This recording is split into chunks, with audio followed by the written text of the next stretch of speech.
હાસોડ તાલુકાની પ્રાથમિક શાળા સાહોલમાં જન્માષ્ટમીની ઉજવણી કરી મટકી ફોડ કાર્યક્રમ યોજાયો।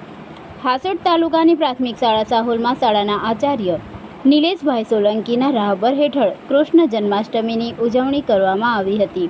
નંદ ઘેર આનંદ ભયો જય કનૈયા લાલ કી, હાથી ઘોડા પાલખી જય હો નંદ લાલ કીના કૃષ્ણ ભક્તિમય વાતાવરણથી બાળકો રંગે રંગાયા હતા।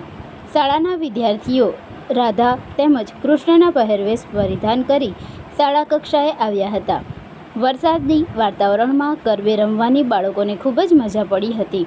બાળકોએ જાતે મટકી શણગારી તેમાં દહીં, માખણ, છાશ, ચોકલેટ, સફરજનનું મિશ્રણ કરી બાંધી હતી। કૃષ્ણ બનેલ બાળકે મટકી ફોડી હતી।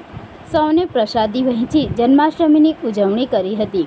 આ કાર્યક્રમ શાળાના આચાર્ય નિલેશભાઈ સોલંકી, તેજસકુમાર પટેલ તેમજ જનકકુમાર પટેલના ટીમવર્કથી સાર્થક કરી શક્યા હતા।